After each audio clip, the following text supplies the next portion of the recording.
नमस्कार. कथा विश्व आवाज साहित्याचा या यूट्यूब चॅनलमध्ये आपले सर्वांचे स्वागत आहे. आज आपण ऐकणार आहोत अण्णाभाऊ साठे लिखित कादंबरी फकीरा भाग 6.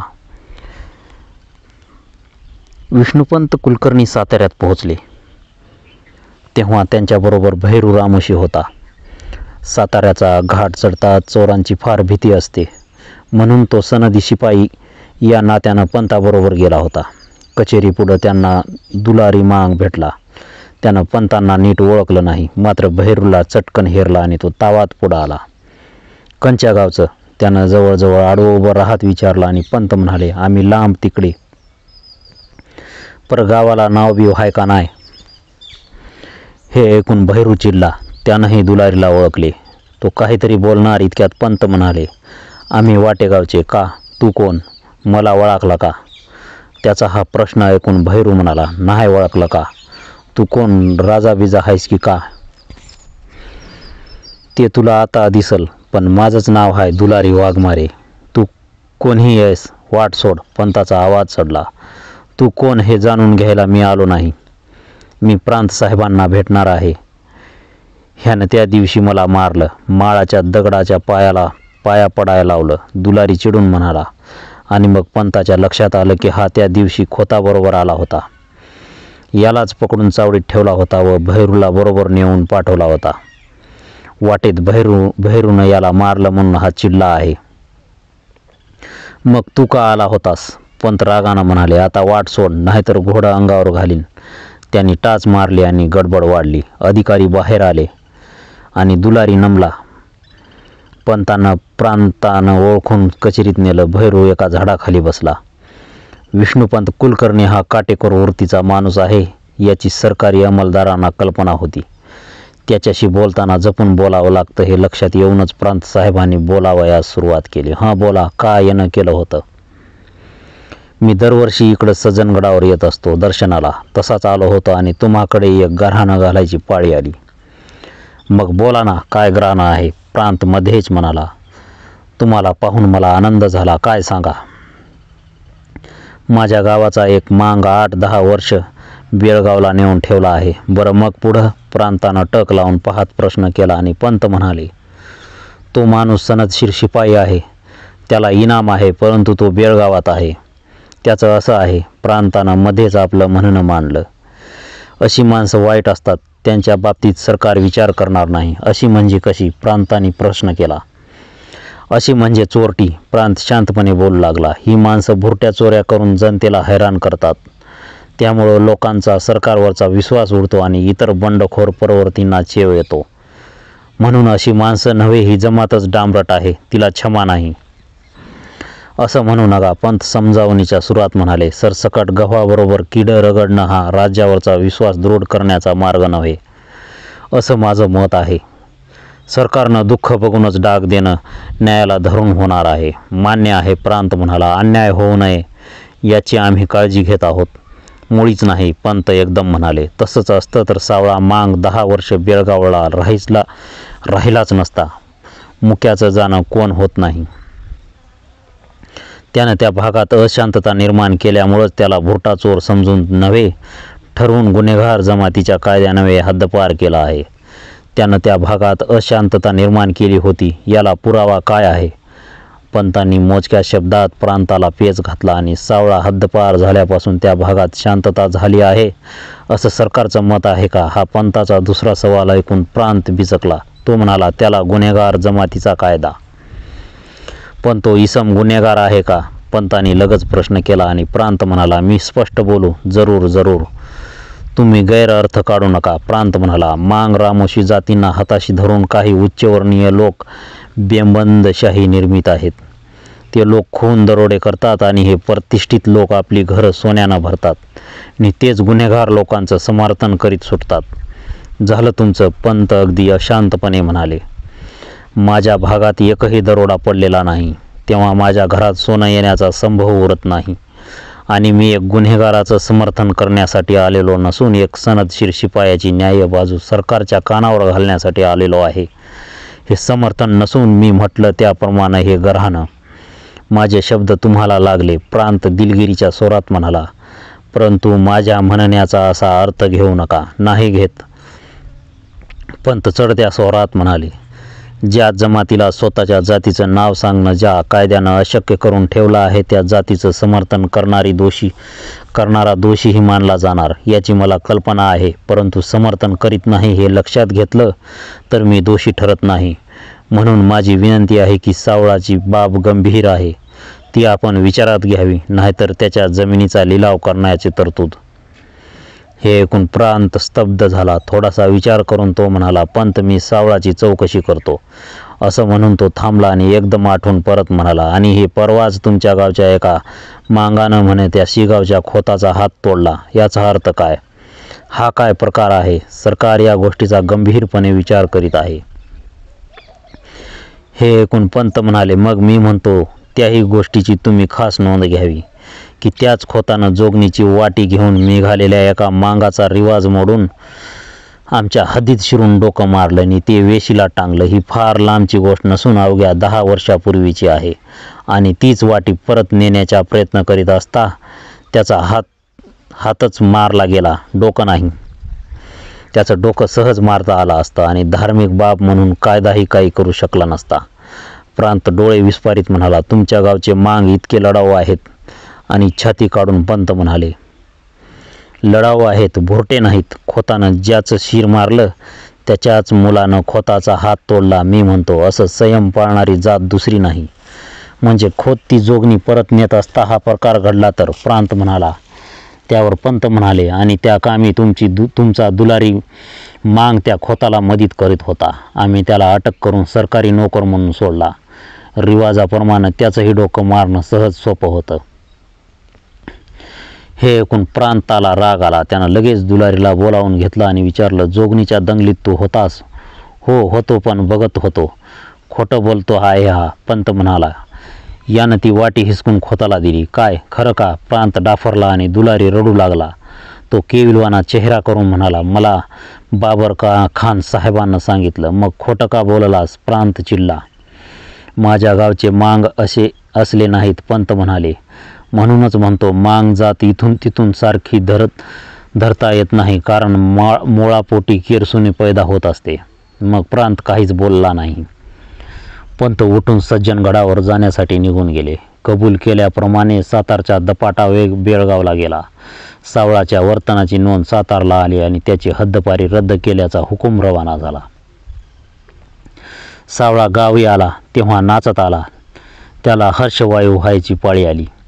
आल्याबरोबर त्यानं फकीराचे पाय धरले. दौलती, राहीबाई, राधा यांच्या पाया पडून तो गावात गेला. पंतापुढं त्यानं दंडवंत घातला. आता मी माझ्या पंढरीत मरण, माझी बायको पोरं मला बघतील असं म्हणत तो गावभर फिरला. भैरूला कडकडून भेटला. आता आपण कुणाच्या पाचळ्यावर पाय द्यायचा नाही, आगळी करायची नाही. बायका पोरात कष्ट करून जगायचं. कष्टानं मातीचं सोनं होतं. वाईट कायदा कुत्र्यावानी असतो असं तो सांगत फिरला. सावळा आल्यानं त्याच्या घरात नवा तजेला आला. मांगांनी धीर वाढला. गावालाही बरं वाटलं. एक जवळचा दुरावलेला दिलदार माणूस जवळ आला म्हणून फकीरालाही आनंद झाला. फकीराच्या शब्दावर पंत सातारला गेले आणि सरकारशी भांडले. म्हणूनच सावळाला नवा जन्म आला. फकीरानं त्याला माणसात आणला, नाहीतर तो कुजून मेला असता असं मांग म्हणू लागले. दूरदूरचे मांग येऊन त्याला पाहून जाऊ लागले. फकीराचे मैतर झाले. विंचू ठार मारण्याऐवजी त्याला नांगी तोडून जिवंत ठेवणारा फकीरा लोकांना आगळा वाटू लागला आणि राधालाही तो तसाच वाटू लागला. ती लहानपणापासून त्याला भीत आली होती. आताही ती भीत होती. ज्या दिवशी तो रागाने चिंचेवर चढून बसला त्या दिवसापासून राधा त्याला चढत्या सुरात कधीच बोलली नाही. कधी राग आला तर ती गिळून घेई. आता पुन्हा तिला हुरहुर लागली होती. आपलं कुंकू गाजलं, आता आपलीही कुसही गाजणार. पण पुढं काय? खोत गप्प बसणार नाही. हात तुटला म्हणून काय झालं? एक पाय मोडला म्हणून गोम लंगडत नाही. आणि तो खोत तर भयान माणूस आहे. तो स्वस्थ न बसता सूड घेणार. त्यानं जर सूड घेतला तर? ती कल्पना तिला असह्य झाली. पण करणार काय? फकीराला कसं सांगावं हा प्रश्न होता. रोज नवे नवे लोक त्याला भेटत होते. तो चिंचणीकर, पिराजी, साजूरकर, निळू आणि कैक रामोसी, कैक मराठे आणि कुंजेचा सत्या त्यानं तर उघड बंड केला आहे. त्याला तोफेच्या तोंडी देण्याचा हुकूम सुटला म्हणे. त्याची फकीराशी मैत्री. सतू येऊन फकीराला भेटून जातो. ही सारी माणसं फकीराचीच दिसतात. फकीराही घोडं घेऊन कुठंतरी जात असतो. रात्री अपरात्री येतो. जर एखाद्या दिवशी त्या खोतानं वेळ साधली तर. या विचाराच्या जाचात राधानं कधीतरी दिवस काढले आणि एकदा तिनं निश्चय केला की फकीराला बोलायचंच. एकदा फकीरा 2 दिवस कुठंतरी गेला आणि तिसऱ्या दिवशी सकाळी पहाटेस आला. चिंचेखाली येताच गबऱ्याच्या टापा ऐकून राधा डोळे उघडले. 3 दिवस ती भिंतीला टेकून बसली होती. तिनं अन्नाचा घास घेतला नव्हता. गुडघ्यावर हुनहुटी टेकून दौलती वाट पाहत होता. राहीबाई डोळे पुसत होती. पहाटे फकीरा आल्यानं सर्वांचा आत्मा शांत झाला. फकीरा घोडं बांधून घरात आला तेव्हा दिवा जळत होता. राधाबाई भिंतीला टेकून बसली होती. दौलती खिन्न होऊन बसला होता. ही सर्व परिस्थिती पाहून फकीराला चरका बसला. तो म्हणाला, आई. राधाच्या गालावर आसवांची धार चमकली. ती पाहून फकीराचा आवाज चढला. आई, काय झालं? साधू कुठं आहे? चावडीत. दौलती म्हणाला, आई का रडतीस? बोलत का नाही? माझं रड कुणालाच नाही कळायचं. का सांग की. फकीरा जवळ बसला आणि राधा म्हणाली, कसं सांगू? मला जन्मभर तुझी भीती वाटली आणि आता बी वाटतीये. माझी भीती? अगं तू माझी आई. आई? हो माझी आई. मग कुठं गेला होतास? चिंचणीला, पिराजीकडं. कुणाला विचारलं होतं? कुणाला नाही विचारलं. का? आम्ही 3 जीवांनी दिव्यावानी जळायचं. आई, थोरले आई, बाबा, माझं चुकलं. तुझ्या आईनं 3 दिवस पाणी शिवलं नाही. दौलती राधाकडे बोट दाखवीत म्हणाला, ही म्हातारी पाखरावानी वाट बघत बसली या. अन्न असून घास उतरणा बाब्या. पण तुम्ही एवढी काळजी का करता? मी आता काय पोवार आहे? तू मोठा आहेस. राधा म्हणाली, पण ह्या काळजाला कसं सांगू? खोतासारखा वैरी 2 पिढ्या मागं लागलाय. दुखावलेला साप परवाच बिळात गेलाय. आमासनी त्याची भीती वाटते. पण मी भीत नाही. फकीरा म्हणाला, आणि तो कसा बी येऊ दे. त्यानं नुसती फडी जरी वर गेली तर मी त्याला चेचून काढीन. मी सावध आहे आणि मला सारं ठाव आहे. आपल्या गावचा रावसाहेब पाटील, तो काळगावचा धोंडी चौगला, ही खोताची बिळा आहे ती. आणि त्या बिळावर माझी नजर आहे. पर पांदीत जाऊ नग, माझ्या अंगावर न जा, असं म्हणणं बरं नसतं. दौलती बोलला आणि फकीरा हसत म्हणाला, मी तसं कसं बरं म्हणीन? मी कुणाच्या अंगावर जाणार नाही आणि कुणाला येऊ बी देणार नाही. आणि असाच रातचा अपरातचा फिरत राहणार. मध्येच राही म्हणाली, नाही बरं. फकीरा म्हणाला, आता तुम्हासनी विचारल्या वाचून कुठंच जाणार नाही. एवढंच कर. दौलती पुटपुटला आणि फकीरा म्हणाला, मला वाटलं तुम्ही बिनघोरी असाल. म्हणजे आम्हासनी तुझी काळजी नाही असंच नव्ह? राधा म्हणाली, मी बोलत नाही कारण नखा एवढा होताच तवा ऐकलं नाहीस, तोंड पोळलं. अगं तवा मी बच्चा होतो. फकीरा म्हणाला, आता परत चिंचवर चढून खाली उडी टाकीन असं म्हणणार नाही. खरंच आई? काय नेम सांगावा बाबा तुझा? राधा कौतुकानं म्हणाली आणि फकीरा हसला. माझं नशीब सिकंदर आहे. तू माझीच आई आहेस. तू बोल मला, तू बाबा, थोरली आई, सारं तुम्ही सारी पंढरी आहेसा. फकीरानं त्या सर्वांच्या पुढं डोकं टेकलं. त्याबरोबर त्या 3 आत्म्यांना कळ आली. दौलती कळवळल्यानं पुढं सरकला. त्यानं त्याच्या पाठीवरनं हात फिरवला. राधाच्या डोळ्यात सागर उसळला. राहीनं उठून मिरच्या उतरून टाकल्या. ती म्हणाली, तुम्हा दोघांसाठी म्हणून आम्ही जगलो. तुझा बाप तुझ्यावानीच होता. दौलती म्हणाला, जोगणीला हात घालीस्तवर कुणालाच बोलला नाही. तसं तेवढं तू करू नग. राधा म्हणाली, जे जे करशील ते आमासनी सांगून कर. सूर्य उगून वर आला. पहिली किरणं रांगत रांगत दौलतीच्या खोपटात शिरली. निवडुंगावर फाकर भिरभिरू लागली. रात्रभर दौड मारून आलेला गबऱ्या फुरफुरू लागला. बोलण्याच्या भरात चुकून राहिलेला कोंबडी खुराड्यात धडपडली. राधाचं मन हलकं झालं. ती उठली. उठता उठता पुन्हा म्हणाली, चांगली माणसं जोडावी, वाईटाची संगत करू नये, जीवाला जपावं एवढंच आम्हासनी कळतं. आणि तेवढंच मला बी कळतं. फकीरा म्हणाला, माझी माणसं नुसती चिऱ्यासारखी आहे. ती जिथं बसेल तिथं बसणारी. आणि आई, मरान माणसाच्या पुढं जन्माला येतं आणि तो माणसाला घेऊनच मरतं. पण माणसाचं मागं उरतं काय? नाव, चांगुलपण. राधा मध्येच म्हणाली, आणि तेच मला मिळवायचं आहे. तूच मला शिकवलंस. मी माणसानं वाईट वागू नये म्हणून मी ते विसरणार नाही. पण काय? तू रडायचं नाही. हे ऐकून ती हसली. दिवस सुगीचे होते. दुःखाची जागा सुखानं घेतली होती. श्रीमंतीचं शिवार धुंद झालं होतं. पाखरं गुटगुटीत झाली होती. किडे मोजले होते. गुरं उंडारली होती. माणसं 2 वेळा पोटभर खाऊन ढेकरं देत होती. दिवसभर रानामाळात गेलेली माणसं घराकडे येत होती. रवी नारायण आपल्या दारात उभा होता. त्याची ती पिवळी ऊन हिरवं निवडुंगावर पसरून एक नवाच रंग डोळे दिपवित होता. मांगाची पोर कुंथत चक्र फिरवित होती आणि सूर्याकडे पाहत मांग पेडाला बट लावित होते. 1 बटी लावू आणि काम संपवू, 2 लावू आणि पुरं करू, 3 बट्या लावू सुटी करू असं म्हणत ते काम उरकीत होते. पेडाची ती पोरं रोडकुंडीला आली होती आणि निवडुंगाच्या पलीकडे गुरं चारायला गेलेली पोरं ओरडत घराकडे येत होती. म्हशीच्या पाठीवर बसून गात होती, तू एक नंदाच्या नारी. एवढ्यात एक वाटसरू आला. तो एका ढेंगा घोड्यावर बसला होता. त्याच्या मानानं ते घोडं अगदीच खुजं होतं. त्यामुळं वरच्या त्या माणसाचे पाय जवळजवळ जमिनीला लागत होते. एखाद्याला गाढवावर बसवावं तसा तो बसला होता. डोकीला लाल रंगाचं पटका, अंगात जाड कापडाची बंडी, जरी काठी धोतरानं कंबर बांधून त्यानं हातावर पल्लेदार दांड्याची कुऱ्हाड घेतली होती. त्याचा रंग काळा होता. त्यानं आपल्या बेतात असलेल्या मिशांना पीळ भरून नाक फेंदारलं होतं. त्याच्या तांबरट डोळ्यात राग दिसत होता. त्याला पाहून पोरांचा गलका बंद झाला. ती आपल्या सांकेतिक भाषेत एकमेकांना सांगू लागली, ये आरलीस ठिकलाय र. आरली नव झिमक, दुसरं केकाटला आणि तिसरा चिरकला. आलं वसरू नका. लगेच चौथा म्हणाला, पेडू द्या. त्या पोरांचं ते बोलणं ऐकून तो इसम थांबला. आवाज नरम करून तो म्हणाला, कुणाचा र तुम्ही? आम्ही कुरवाड्याचं. एका पोरानं चटकन खोटं सांगून टाकलं. तो इसम चकित होऊन म्हणाला, मग ही र कसली भाषा बोलताय? ही पोरांची.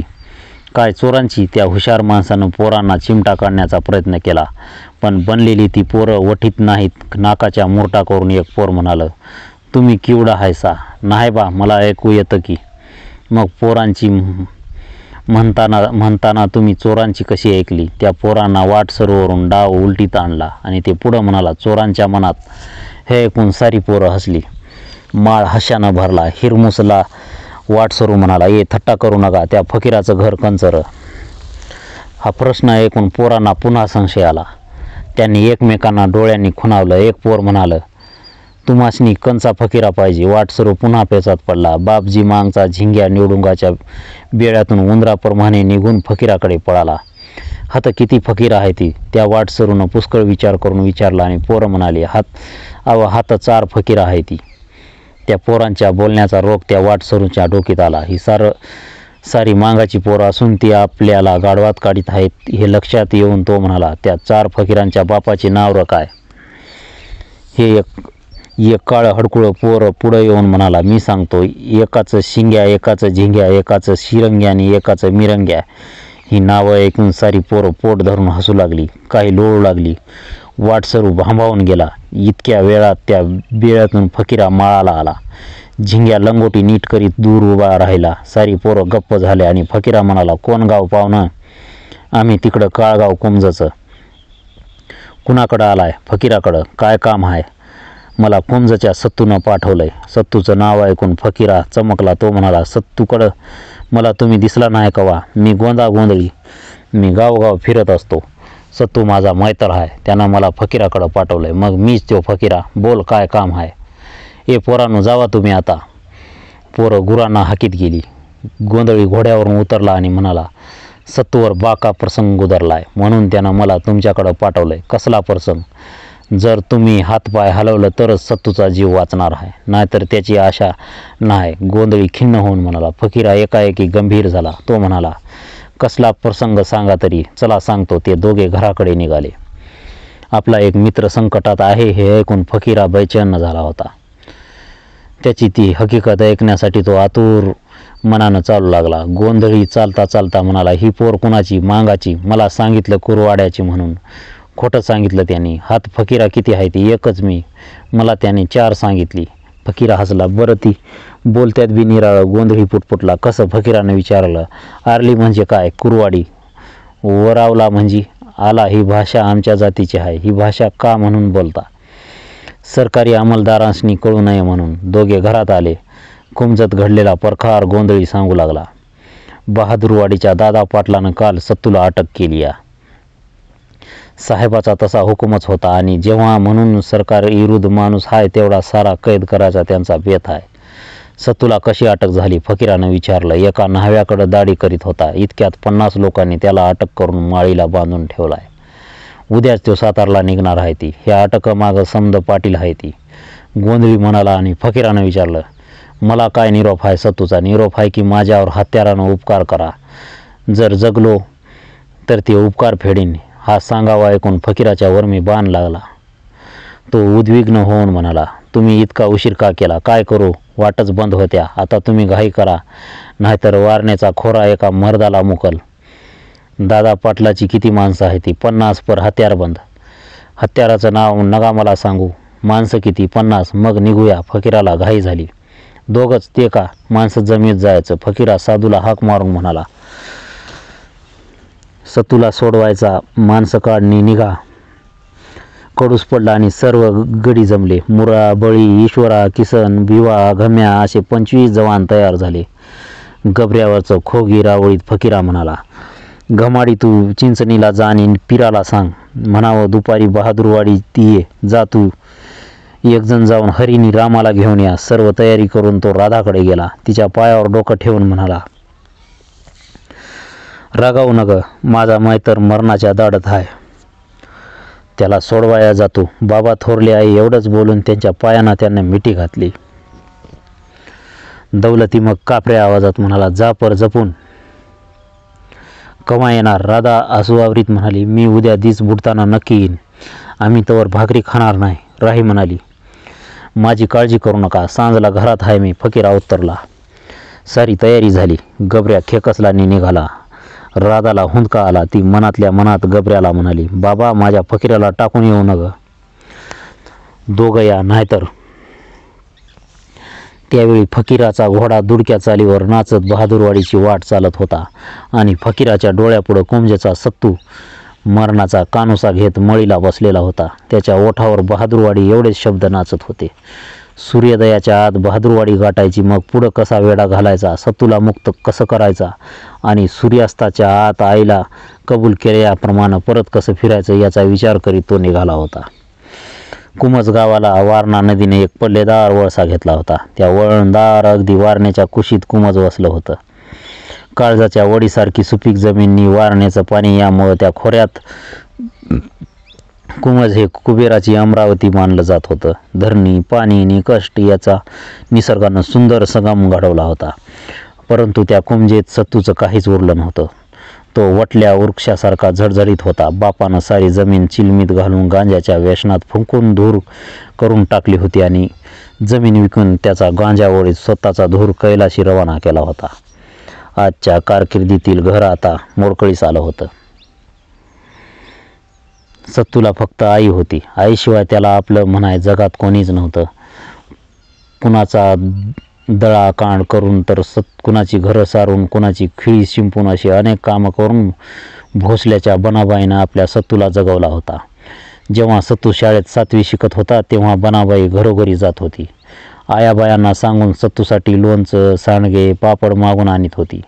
ते सत्तू खात होता आणि वाढत होता. उकिरड्यावर एखादं शाळवाचं ताट पोसावं तद्वत त्या दारिद्र्याच्या उकिरड्यावर सत्तू पोसवला. रूपानं, गुणानं आणि शरीरानं सत्तू डोळ्यात भरून लागला. कैकांचे डोळे दिपले आणि सत्तूचे डोळे उघडले. सत्तूचं भयानक दारिद्र्य त्याला दिसू लागलं. आईची दया आली, स्वतःची लाज वाटली. त्यानं 7वीत शाळा सोडली आणि लष्करात जाऊन घोडदळात नोकरी धरली. मनानं आणि बळानं मजबूत सत्तू त्या घोडदळात लवकरच आगळा वाटू लागला. त्याची ती बेफाट घोडदौड बघून अधिकारी बावचळले. इंग्रजी हुद्देदारांची मती गुंग झाली. कैक तरुण मडपा सत्तूला पाहून जिभल्या चाटू लागल्या. साऱ्या घोडदळात वचक बसली. बंदुकीपासून कुस्तीपर्यंत तो अजोड ठरला. कुंजेत बनाबाईला सुखाचे दिवस आले. कलनलेलं घर सरळ होऊन स्वतःच्या पायावर उभं राहिलं. बनाच्या पायाला विश्रांती लाभली. पोरानं शेवटी पांग फेडला असं गाव म्हणू लागला. कुंजेचं नाव सत्तूचं लष्करात गाजवलं म्हणून कैकांचे ऊर फुगले. बनाबाईकडे पैशाचा झरा वाहत येऊ लागला. परंतु लवकरच निराळं घडलं. अधिकाऱ्यांच्या मत्सराला सत्तू कंटाळला. उद्वत हेकट वर्तनानं चिडला. गुलामाप्रमाणे वागणं त्याला परवडलं नाही. त्याला शिसारी आले आणि एकाच वर्षात तो नोकरी सोडून पुन्हा कुमजेला आला. लष्करात नाव केलं म्हणून लोकांनी त्याचं कौतुक केलं, परंतु मथाजी चौगुल्यानं उगीच नाक फुगवलं. तो सत्तूच्या तोंडावर म्हणाला, लष्करात न आला म्हणजे राजा हुनशान आला काय? कुंभाराची सून शेवटी कात्रवालाच जाणार. या मथाजीच्या शब्दाने सत्तू चमकला, वरमला, पण ते बोलणं कानाबाहेर टाकून तो पुन्हा कुमजेच्या त्या जीवनात एकरूप झाला. मिळेल तेव्हा विळा मजुरी करून लागला आणि मजुरी नसेल तेव्हा हातात कुऱ्हाड घेऊन फिरू लागला. काही दिवस असेच गेले. एकदा सत्तू नदीवर आंघोळीला गेला होता. चैत्राचं ऊन धरणीला होरपळीत होतं. प्रत्येक वस्तू तप्त झाली होती. नदीच्या पाण्यात मासे काजबारले होते आणि नव्या पालवीनं वारणा काठ नटला होता. हिरव्या रेशमाची शाल पांघरून बसल्यासारखा वाटत होता. एकूण एक झाड पाना फुलांनी डावरलं होतं. आजूबाजूच्या जमिनी नांगरून धापा टाकीत पडल्या होत्या. जळतं वारं तापलेली धूळ उडवीत पळत होतं. उन्हात तगमग झालेली पाखरं मुकी झाली होती. निशब्द शांतता नांदत होती. वातावरण भलतंच रागावलं होतं. सत्तू पांदीनं घराकडे निघाला आणि एकाएकी पांदीत एक बाई बोंब ठोकली. सारा वारणा काठ थरथरला. वातावरण अधिकच तंग झालं. सत्तूनं तिकडे धाव घेतली. एका तरुण गरोदर महारणीनं मथाजी चौगुल्याचा अपराध केला होता. भर उन्हात येऊन तिनं त्या चढेल माणसाच्या कुंपणाची नांगी उपडली होती आणि त्याच वेळी तो तिथं आला होता. त्यानं आल्या आल्या त्या महारणीला माराय जुपी केली होती. तो तिला जुमानून लाथा घालीत होता आणि ती उपडी पडून ओरडत होती, काठ्यात लोळत होती. आपल्या पोटावर लाथा लागू नयेत म्हणून पोट दडवीत होती आणि किंचाळीत होती. चौगुला 2 हातात 2 जोडे घेऊन तिला मारित होता. डोकीपासून पायापर्यंत तो दमानं भरीव लाथा मारित होता आणि निपचित पडलेली तो शांत होत होता आणि तिनं हालचाल करताच पुन्हा भडकून मारित होता. ती मरत कशी नाही याचीच जणू त्याला चीड आली होती. मग त्यानं तिच्या कुशीत लाथा मारण्याची खटपट सुरू केली. मग मात्र सत्तूला स्वस्थ राहून पाहणं अस्वस्थ झालं. त्यानं चौगुल्याचा हात धरला आणि नम्रपणे म्हटलं, आबा काय करता हे? हिनं माझ्या कुंपाची नांगी मोडली उंडगी. मग पुरे झाली की शिक्षा सोडा आता.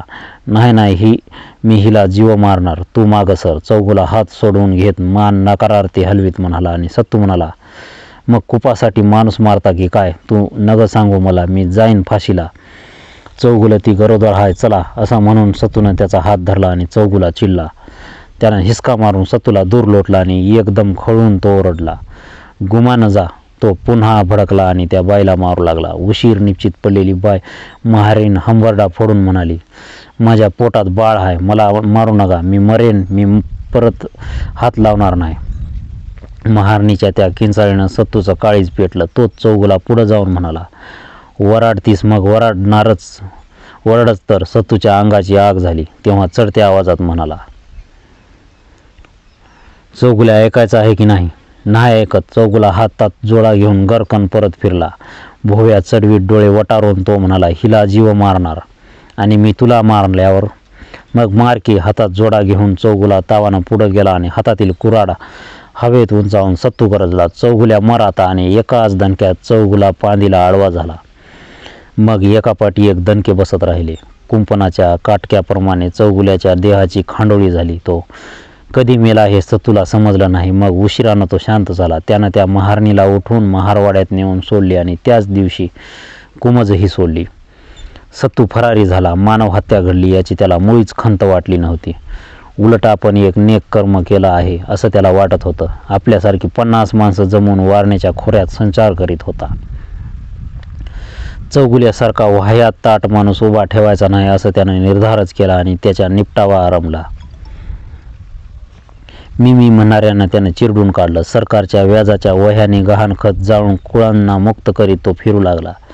त्याच्या दराऱ्यानं वारण्याचा किनारा हादरला. नवऱ्याने टाकलेल्या मुली त्यांच्या नवऱ्यांना पटवून त्याला पुन्हा नांदायला लावल्या. त्या कामी ज्यानं काकू केलं त्यांची वरात काढली. कैकांना एका पायावर उभं राहायची शिक्षा दिली. लाडक्या बापांना कडक दम भरला आणि चढेल जावयाची रग जिरवली. कैक मुलींचे विस्कटलेले संसार पुन्हा साकार झाले, सोन्याचे झाले. या खोऱ्यात एकूण एक मुलगी ती या घरी नांदू लागली. भांडखोर नवऱ्यांना सत्तूची हबक बसली. प्रत्येक नांदत्या मुलीला सत्तू देव वाटू लागला. सत्तू वारण्याच्या खोऱ्यात एखाद्या राजासारखा मिरवत होता, परंतु सरकारही निजलं नव्हतं. 5,000ची रक्कम सत्तूला पकडून देणाऱ्या इस्माला म्हणून जाहीर झाली होती. साऱ्या चावड्यांच्या खांबाला तसे हुकूम चिटकवले होते आणि त्या खोऱ्यालातील इरसाल टगे सरकारला मदत करण्यासाठी जीवाचं रान करीत होतं. शिगावचा खोत, बहादूरवाडीचा दादा पाटील आणि मथाजी चौगुल्याचा मुलगा उमाजी चौगुला हे तर नुसते सावलीसारखे त्याच्या पाठीवर करीत होते. संधीची वाट पाहत होते, टपून होते. सत्तू निर्भय होता. तो गिरीकंदरात आणि वारणाकाठच्या शेवऱ्यात फिरत होता. समोर येऊन हात उगारणारा त्यानं ठेवलाच नव्हता. कुंजीत त्याची फक्त म्हातारी आई होती. जेव्हा त्याला बनाबाईची आठवण होत असे तेव्हा तो सरळ कुंजेला जात होता आणि आपल्या आईला भेटत होता. मग कितीही पहारा असो, कोणीही पाठीवर असो, तो त्याची पर्वाच करीत नव्हता. कुंजेबद्दल त्याला अभिमान वाटत होता आणि ज्या माऊलीच्या कुशीत आपण जन्म घेतला तिच्या भेटीसाठी तो निर्भय होत होता. शिवाय त्या भागातील बळी त्याने भुईसपाट केले होते. जे होते त्यांना तो जुमानीत नव्हता. हा एक फकीरा मांग सोडला तर एकही माणूस आपल्या तोलाचा नाही अशी त्याची समजूत होती. म्हणूनच तो स्वतः फकीराला भेटत होता. जीवाला जीव देणारा म्हणून त्याचं तो नाव घेत होता. जो बळी होईल त्याचा पीळ काढावा असा त्याचा बोल होता आणि दरिद्र्याच्या सानेवर धैर्याला दहार चढते असा त्याचा दावा होता. शौर्य श्रीमंतीत फुलत नाही, तो गरिबीतही उसळून उठतं याचा त्यानं स्वतः अनुभव घेतला होता. परवा दिवाळीचा सण आला आणि सत्तूला एकाएकी आईची आठवण झाली आणि तो कुंजेला निघाला. अगदी निर्भान होऊन निघाला. फक्त 12 माणसं बरोबर होती. आईला कधी पाहिनं असं त्याला झालं होतं. आईच्या आठवणीनं जुना इतिहास त्याला आठवत होता. सत्तूसाठी जिनं श्रीमंताची घरं सारवली, त्या माऊलीच्या भेटीआड कोणतीही शक्ती उभी राहणार नाही असं त्या निश्चयानं तो निघाला होता. आपल्या माणसासह जेव्हा नांदगावच्या गावदरीला आला तेव्हा चंद्र मध्यावर आला होता. पहाटेची चाहूल लागून चराचर सजीव होत होतं. सृष्टीला नवा तजेला येत होता. शुक्राची चांदणी दिवा जळावी तशी गगनात दिसत होती. निशब्दता नाहीशी होऊन शब्द साकार होत होते. निद्राधीन धरतीनं नेत्र उघडले होते. ढगांच्या अंतरंगी गालिच्यावरून प्रकाश येत होता. पूर्वेचं स्थितीच हसत होतं. वारा गिरक्या घेत होतं. वृक्षांची नम्रता ढळली होती. पाखरं आपले पंख झटकून सज्ज होत होती. जीवाला हळूच गती मिळाली होती. गोट्यातील बैलांच्या गळ्यातील चाळ गुणगुणत होते. जाती फिरत होती आणि शेतकरणीचे गीत मंजूळ नाद काढीत होती. बायांच्या गळातून निघालेल्या धारदार सौर तलवारीप्रमाणे आरपार जात होता. सत्तू नांदगावच्या पेठेत आला आणि पहिला कोंबडा आरवला आणि लगेच एका घरातून गीतांची ओळ त्याच्या कानावर आली. ते ऐकून तो खटकन थांबला. सर्वजण थांबले. सत्तू कान टवकारून ऐकू लागला. ती बाई म्हणत होती, नसेल जरी माहेर भाऊ असावा पाठीचा, गरिबांचा वाली जसा सत्याबा कुंजेचा. हे शब्द ऐकून सत्तू गरकन फिरला. सारी माणसं गंभीर झाली. त्यानं निश्वास रोखून धरले. सत्तू कानात प्राण आणून ऐकू लागला आणि त्या बाईचं दळण संपलं. तिनं आपल्या दळणाचा आणि गीताचा शेवट केला. सरलं माझं दळण घास घाली ते शेवटाला, आळवी ते देवा दे औक्ष सत्याबाला. जातं जोरात फिरलं. गदकन थांबला आणि सत्तूनं निश्वास टाकला. लोण्याप्रमाणे त्याचं काळीज वितळलं. त्याला भडभडून आलं. त्यानं ओठ थरारले. कुंजत माझं काय आहे? इथंच माझी कुमज आहे. इथंच माझी आई आहे. इथंच माझी बहीण आहे. हे ऐकून बरोबरीचे माणसं भांबावली. गोंधळी गंभीर चेहरा करून म्हणाला, पण दिवस उगवलं नव्हं, उगवू द्या. सत्तू म्हणाला, मला दिवस आणि रात्र सारखीच आहे, परंतु ही माझ्यासाठी रोज सकाळी देवापुढं पदर पसरते.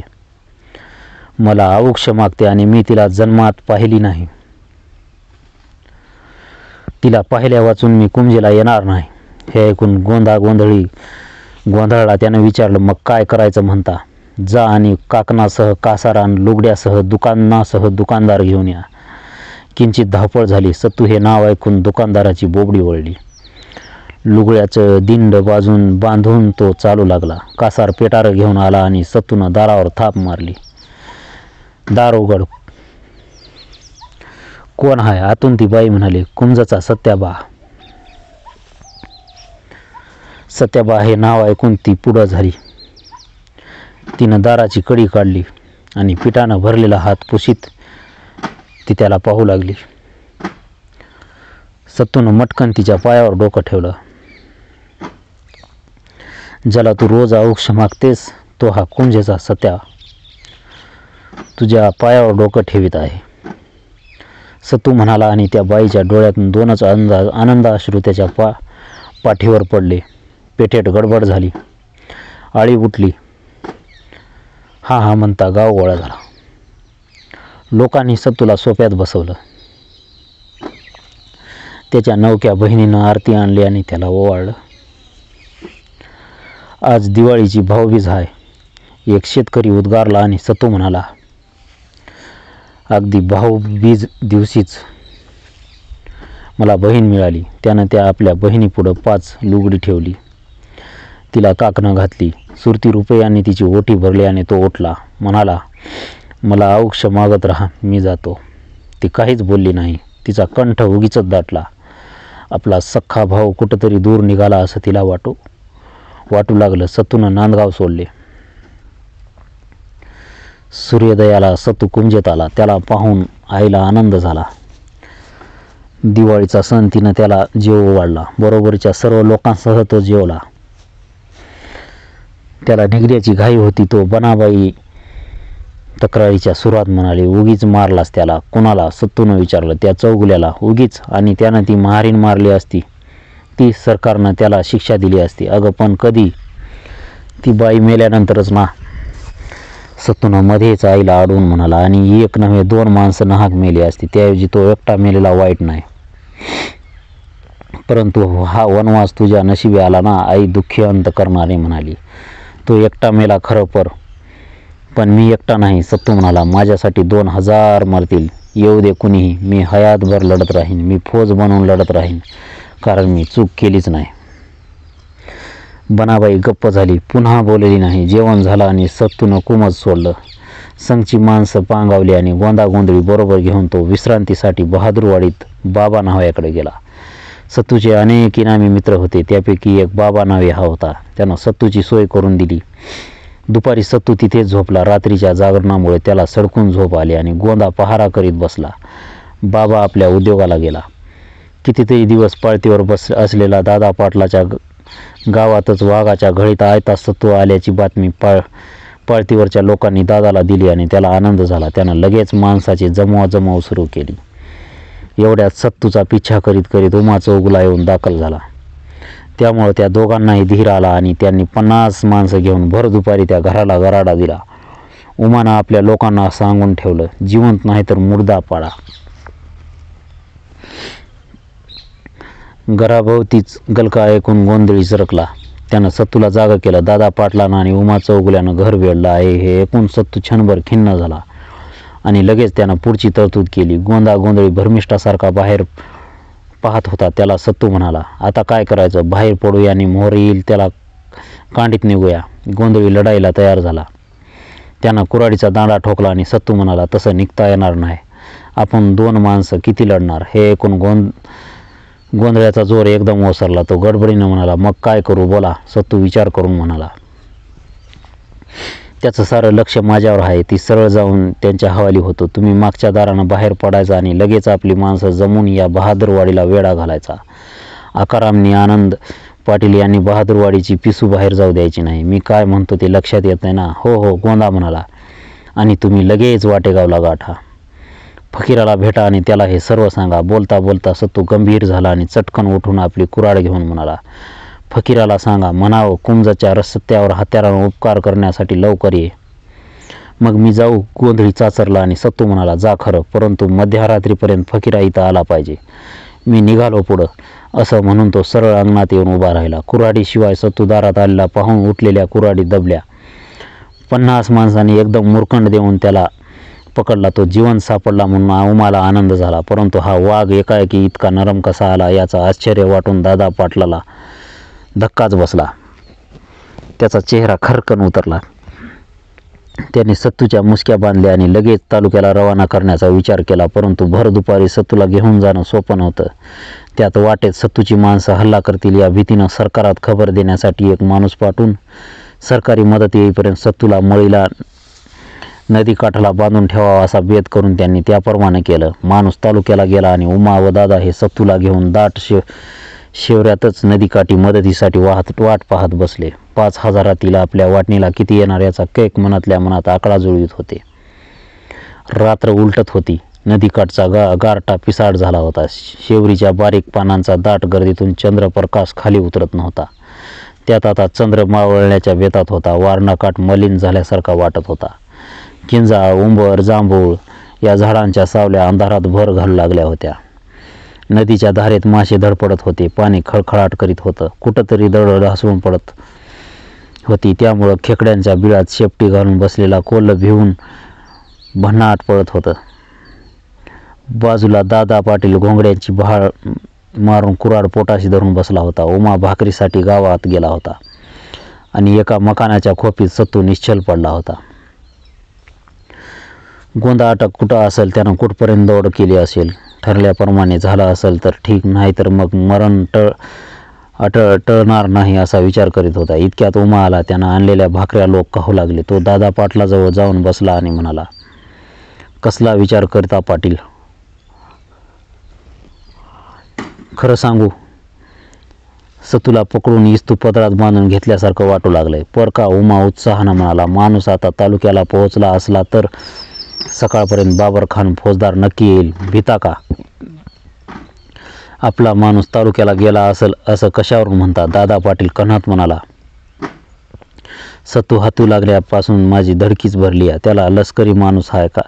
काय करेल त्याचा नियम नाही. एकाएकी तो हातात आलाच कसा? या प्रश्नानं उमाही चरकला, पण स्वतःला आणि दादा पाटलाला धीर देण्यासाठी म्हणाला, पाटील घाबरू नका. आता घाबरून काय करायचं? दादा पाटील म्हणाला, पर जो इंग्रजांच्या डोईजड झाला तोच ह्यो सत्तू आहे. जर का ह्यो गेला तर वंशाला माणूस ठेवणार नाही हे मात्र.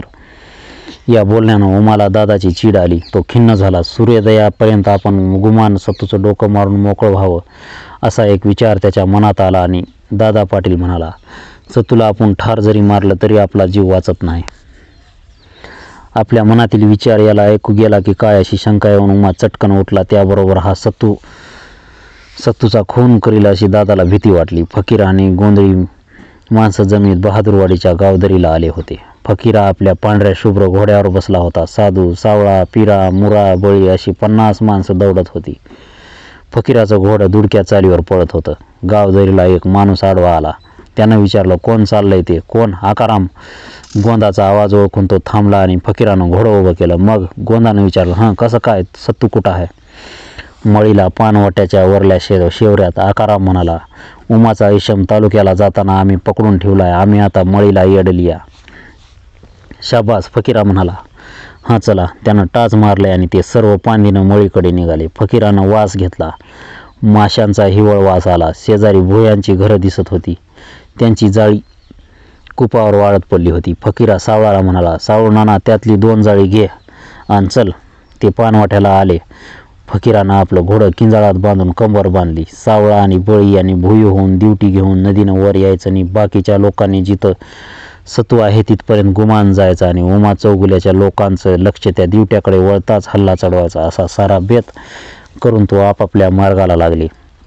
रात्रीची मिठी सैल होत होती आणि जसजशी रात्र संपत होती तसतसा उमा उतावळा होत होता.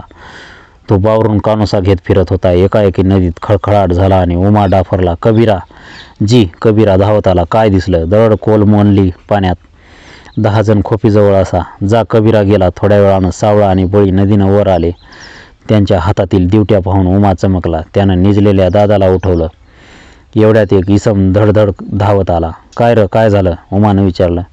मला काय तरी दिसलं. तो इसम म्हणाला. काय दिसलं? उमाचा आवाज चलला आणि तो इसम म्हणाला, डुक्कर असल.